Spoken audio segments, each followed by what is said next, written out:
BSM के जनवादी आवाज में आप सभी का स्वागत है। कुछ मिथ्स नॉर्म बन चुके हैं। जैसे अगर कोई मजदूर का, किसान का बात कर देगा तो वो माओइस्ट है। अगर कोई कश्मीर का बात कर देगा, नेशनैलिटी का बात कर देगा तो वो सेपरेटिस्ट हो जाएगा। और अगर किसी ने गलती से मुसलमान की बात कर दी, रिलीजियस माइनॉरिटी की बात कर दी तो वो जिहादी हो जाएगा। ये मीडिया के नए नॉर्म्स हैं और जिसे बहुत अच्छे तरीके से गढ़ा गया। और जब ऐसे क्राइसिस की सिचुएशन में, जब कोरोना वायरस का पूरे विश्व के ऊपर में खतरा है, पूरे वैश्विक स्तर पे इसे एक पेंडेमिक के रूप में डिक्लेयर किया गया है, ऐसे स्थिति में पुलिस का रवैया जो मजदूरों के प्रति है, जो आम जन के प्रति है, या फिर जो रिलीजियस माइनॉरिटीज़ के प्रति है, वो काफ़ी स्पष्ट और खुल के सामने आया है कि वो किस प्रकार से हिंसक है, किस प्रकार से अमानवीय है। इस बीच में कई सारे एक्टिविस्ट को स्पेशल सेल ने उठाया,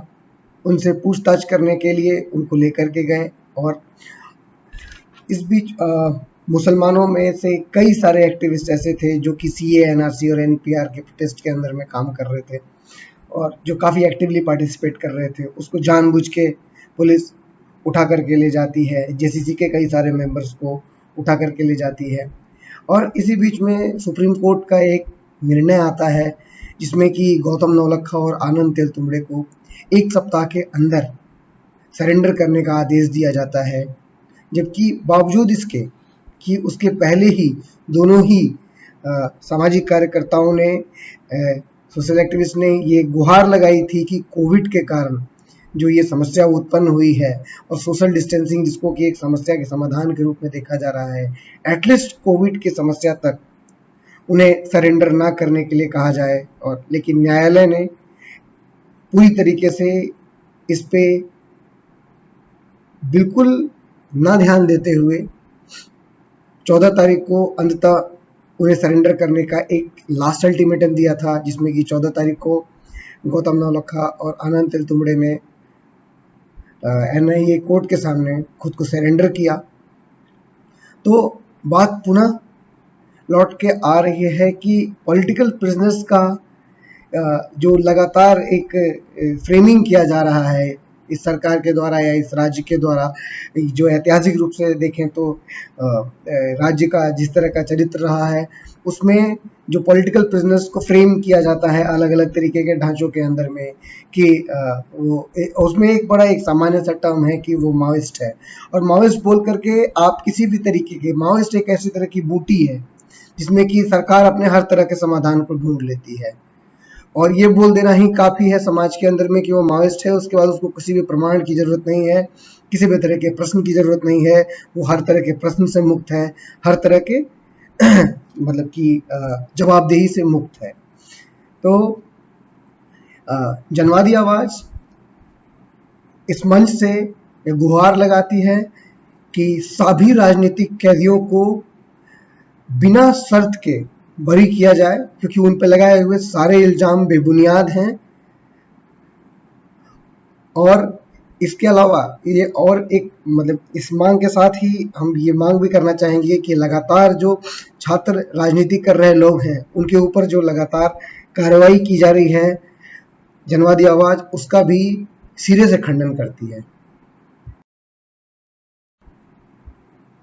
तो फिर ऐसे में जानना प्रासंगिक हो जाता है कि आखिर राजनीतिक कैदी है कौन?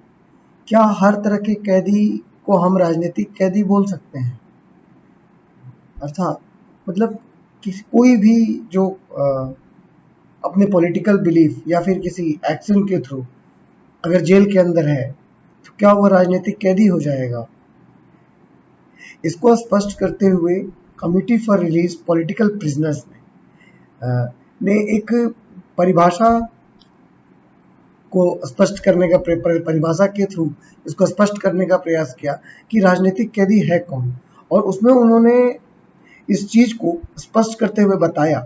कि जो अपने निज हित से ऊपर उठ के एक राजनीतिक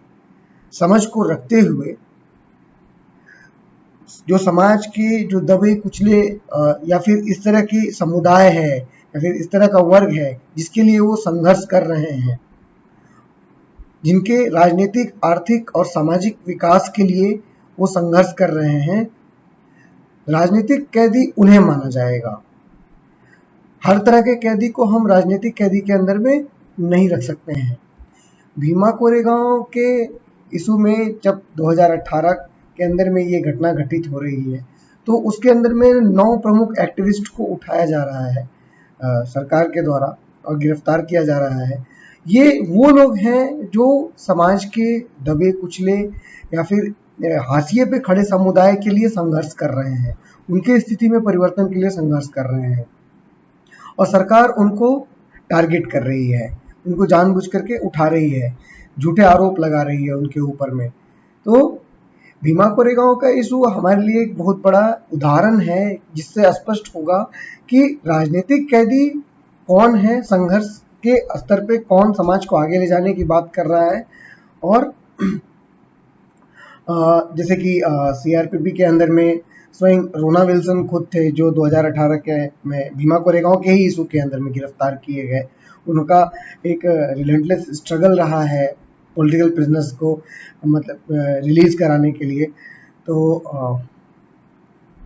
The Home Ministry's decision to transfer the investigation of the Bhima Koregaon case to the NIA has left the Maharashtra government fuming. Now, this comes at a time when the state government, led by Uddhav Thackeray, had been holding review meetings with the Pune police to discuss the various aspects of the case, the charges that were brought in against these activists who were arrested in 2018, soon after the Bhima Koregaon violence took place, and also the various evidences that were found against these activists. And in fact, the state had also been considering forming an SIT to investigate into these allegations.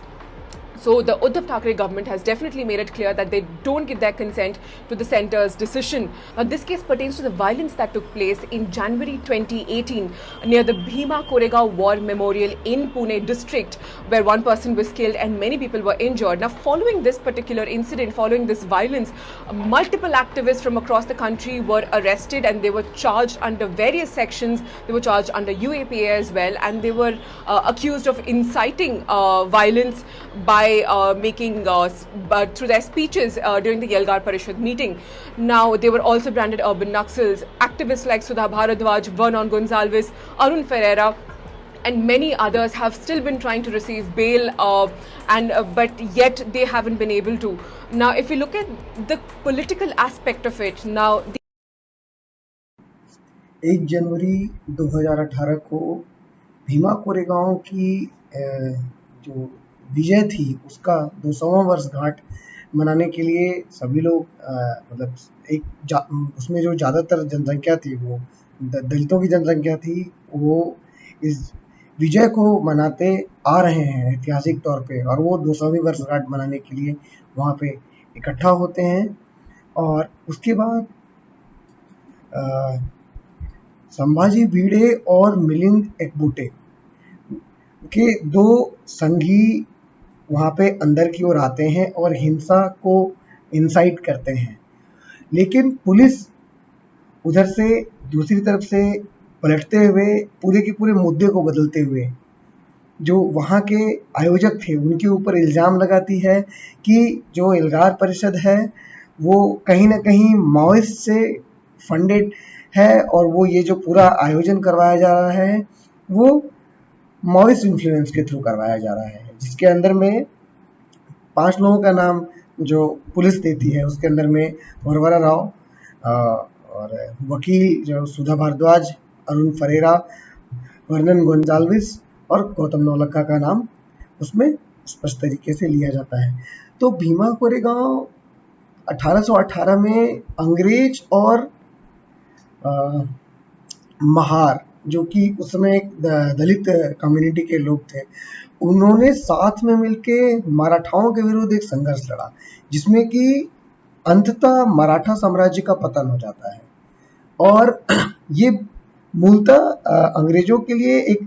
राजनीतिक विजय है, लेकिन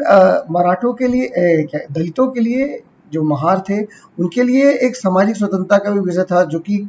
कई 100 सालों से जो ब्राह्मण वहाँ पे एक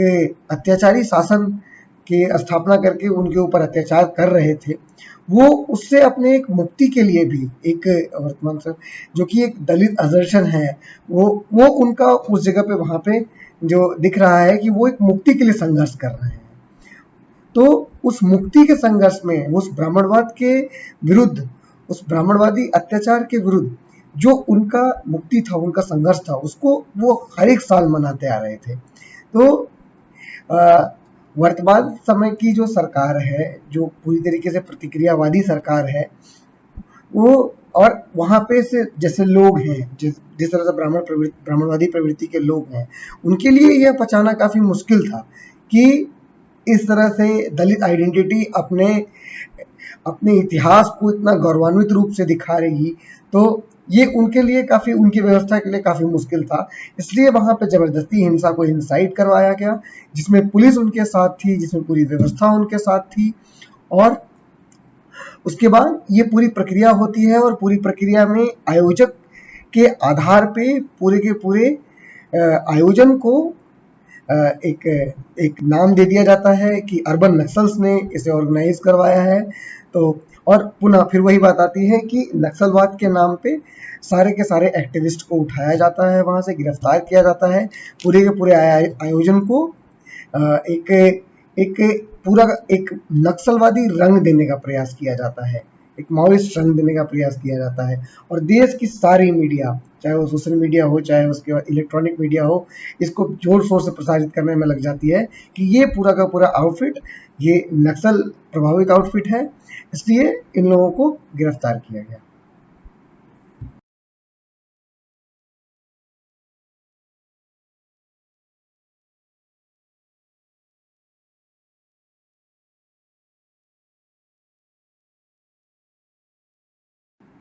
भीमा कोरेगांव की घटना के बाद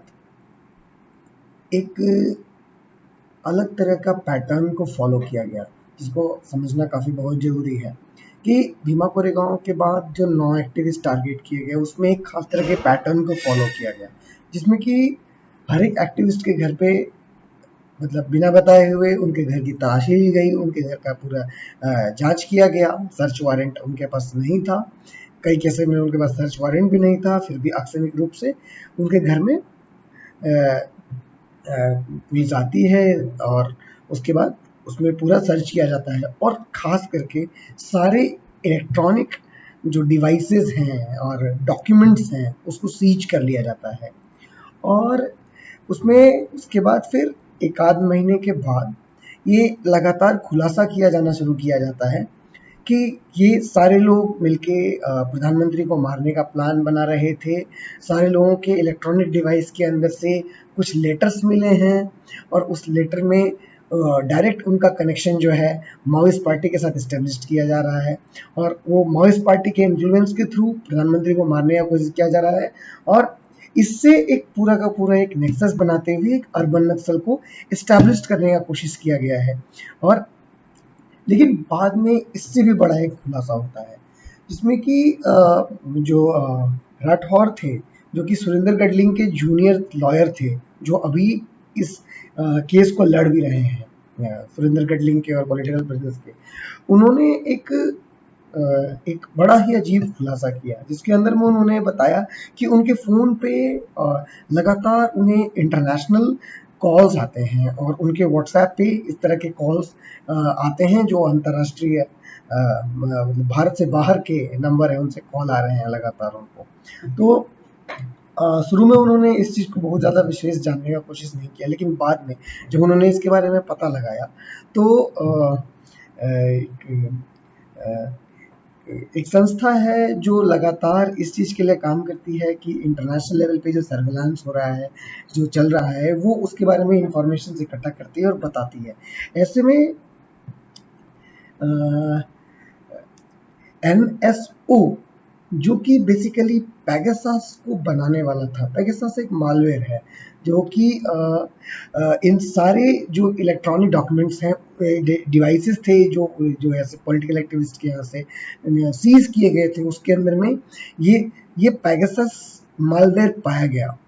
जिसमें कि एनएसओ ग्रुप जो कि वो पैगासस बना रहा है, ये इजराइल बेस्ड ग्रुप है और उसने इस बात का खुलासा किया कि ये ज़्यादातर जो मालवेयर बेचे गए हैं वो किसी न किसी गवर्नमेंट एजेंसीज को बेचे गए हैं और इसमें जो ज़्यादातर लोग जो इसके सर्वेलांस के अंदर में हैं, जिसमें कि 1400 से ज़्यादा लोग इस सर्वेलांस के अंदर में हैं, जब उन्होंने बताया था तो उसमें ज़्यादातर लोग जो हैं वो लोग सोशल एक्टिविस्ट हैं, वो जो लॉयर हैं और इस तरह के लोग हैं जो मतलब सोशल एक्टिविस्ट का काम कर रहे हैं, उनको टारगेट पे रखा गया है उस तरह के मतलब कि इस मालवेयर के थ्रू। ये एक खास तरह का मालवेयर है जो कि थ्रू कॉल या मैसेजेस आपके फ़ोन के अंदर में डाला जाता है। उसके बाद ये ईज़िली आपके मोबाइल से या फिर आपके इलेक्ट्रॉनिक डिवाइस से आपके अंदर के सारा डेटा को वो दूसरे जगह पे ईज़िली दिखा सकता है। ये आपके डिवाइसेस के अंदर में डेटा फीड कर सकता है, एक्सटर्नल डेटा को उसके अंदर में डाल सकता है, आपका वीडियो बना सकता है, आपका फ़ोन से फ़ोटो खींच सकता है। ये सारे काम ये मालवेयर बहुत आसानी से कर सकता है। ठीक इसी तरह की घटना रूपाली यादव के साथ घटी जो कि कबीर कला मंच की थी। इस पूरे के पूरे घटना के अंदर में कबीर कला मंच के लगभग सारे लोगों को गिरफ्तार कर लिया गया। रूपाली यादव ने सेम तरह की घटना के बारे में बताया कि उन्हें कुछ दिन से एक कॉल आया करता है जिसमें कि वो अंतर्राष्ट्रीय कॉल होता है और उसमें उन्हें भी शक है कि कहीं उनका नंबर सर्वेलांस पे नहीं है, चाहे वो कोई हमारे जो इनडायरेक्ट वे से हमारे ऊपर सर्वेलांस नहीं कर रहा है। तो पेगासस के इशू के आने के बाद फिर सरकार लगातार इस चीज़ को मतलब नीचे करती रही और इस चीज़ को दबाती रही। मीडिया ने कभी भी इस चीज़ को कभी ना सर्कुलेट किया, ना इसको चलाने की कोशिश की। लेकिन पेगासस एक ऐसा चीज़ था जिसने कि पूरे के पूरे इस इशू को खोल के रख दिया कि what they are doing actually, कि सरकार कर क्या रही है। ये टारगेटेड अटैक जो लोगों के ऊपर डायरेक्ट अटैक किया जा रहा है और उसमें जो एक सबसे इम्पोर्टेंट बात है जिसके अंदर में मेंशन किया गया, इसको लिखा भी हमने कि भीमा कोरेगांव के केस के अंदर में जो लेटर्स मिले हैं उसमें पूरी संभावना है कि गवर्नमेंट ने खुद ऐसे लेटर को लिख के थ्रू पेगासस ऐसे इलेक्ट्रॉनिक डिवाइसेस में डाल दिया है। तो इन सारे मुद्दों के बाद ये मामला काफ़ी गंभीर हो जाता है। कहाँ गया प्राइवेसी का मुद्दा? Right to privacy fundamental right में डाल दिया गया है, लेकिन किसी की भी प्राइवेसी ऐसे स्टेट के अंदर में सुरक्षित नहीं है जहाँ पे हर तरह की सूचनाओं को निकालने के लिए सरकार या राज्य खुद इस तरह के हथकंडों को अख्तियार करता है। तो ये मान के चलना कि जो भी लोग प्रगतिशील हैं, जो समाज के अंदर में इस तरह से परिवर्तन की उम्मीद करते हैं और उसके लिए काम करते हैं, उनके लिए ये सरकार इस तरह से इन सारी चीज़ों को प्लॉट करती है, क्योंकि कहीं न कहीं इन्हें इस बात का डर है, भय है कि ये सारी चीज़ें अगर इस तरह से चलीं तो ये उनके जो एक ऑपरेसिव सिस्टम है उनके लिए खतरनाक है और ये ऐसे लोग हैं जो कि बिना इस चीज़ की परवाह किए हुए कि उनके साथ क्या हो सकता है, वो संघर्ष में हैं और वो संघर्ष को कर रहे हैं। तो इसमें ये हमारे लिए भी एक महत्वपूर्ण ये है, लेसन है कि गवर्नमेंट खुद जो इस तरीके से अपने ही मतलब कि देश के लोगों को टारगेट कर रही है, ये किस तरह से डाइसेंट को कुचलने का कोशिश कर रही है, किस तरह से जो जो मूलभूत जो बातें हैं, जो लोगों की समस्याएं हैं, उनको लाने वाले लोगों को किस तरह से टारगेट कर रही है, यानी कि सरकार किसके लिए काम कर रही है, इसमें हमारे लिए स्पष्टता बनाना बहुत ज़रूरी है। क्योंकि राज्य अपने अस्तित्व के साथ ही शोषक है और जिस तरह से अभी के स्थिति में सर्विलांस को एक नेक्स्ट लेवल पे देखा गया है और ऐसा नहीं है कि ये सर्विलांस नया है, हिटलर के भी टाइम पे सर्विलांस है, उसी स्तर पे गेस्टापो जैसा संगठन काम कर रहा है, वो फासिस्ट स्टेट है। इंडिया के अंदर में जो अभी का वर्तमान स्थिति है उसके अंदर में हम इस चीज़ को स्पष्ट देख सकते हैं कि जिस तरह से राजनीतिक कैदियों को गिरफ्तार किया जा रहा है, जिस तरह का अमानवीय व्यवहार किया जा रहा है, यूएपीए के अंदर में इसका एक स्पष्ट प्रमाण मिलता है कि यूएपीए यानी अनलॉफुल एक्शन प्रिवेंशन एक्ट के अंदर में गिरफ्तार किए गए लगभग 67% लोगों पर या उससे ज़्यादा लोगों को दोषी सिद्ध नहीं किया जा सका। उन्हें 5 साल, 7 साल, 10 साल, 12 साल जेल में रख करके उन्हें छोड़ा गया। उनके ऊपर दोष सिद्धि नहीं हो पाई। लेकिन उससे भी एक बड़ा खुलासा है जिसको कि जो एक डेटा है उसके थ्रू ये बताया गया कि उसमें ज़्यादातर लोग जो यूएपीए के अंदर में डाले गए हैं वो आदिवासी हैं, वो मुस्लिम हैं, वो दलित हैं। तो किस तरीके से ऐसे कानून का दुरुपयोग करके सरकार लोगों के डाइसेंट को दबाने का कोशिश कर रही है, ये हमारे लिए एक स्पष्ट मैसेज है जिसको हम लोगों को एक ज़्यादा वाइड लेवल पे फैलाने का ज़रूरत है। और जनवादी आवाज़ इस चीज़ की मांग रखती है और इस चीज़ लोगों से अपील करती है कि वो पॉलिटिकल प्रिजनर्स के मुद्दे पे इकट्ठा हों, जुटें और पॉलिटिकल प्रिजनर्स के इशू को गहराई से जानने की कोशिश करें। वो फर्स्ट हैंड किसी भी मीडिया के सर्कुलेशन को फर्स्ट हैंड पे ना लें, क्योंकि इस देश के अंदर की लगभग मीडिया वो जो है कि हम भी जानते हैं कि वो किस तरह की भाषा बोलती है, किस तरह से वो फैक्ट्स को मैनिपुलेट करती है, किस तरह से एक ही चीज़ को रिपीटेड मैनर में दिखा करके एक झूठ को सच बनाने का कोशिश करती है। एक प्रोपेगेंडा जो एक ब्राह्मणवादी प्रोपेगेंडा है उसको लगातार ट्रोल करने का कोशिश करती है। और ऐसे में जब सत्य का परख करना हो तो हमारे लिए संघर्ष में देखना बहुत जरूरी है कि क्या मूल मुद्दे हैं जिन पे सच में विमर्श स्थापित करना बहुत महत्वपूर्ण है। तो ये जनवादी आवाज़ अपील करती है कि सारे राजनीतिक कैदियों को रिहा किया जाए, बिना शर्त रिहा किया जाए और सरकार के वास्तविक चरित्र को लेकर के, जो राज्य का वास्तविक चरित्र है उसको लेकर के जनता को जागरूक होने का आह्वान करती है। धन्यवाद।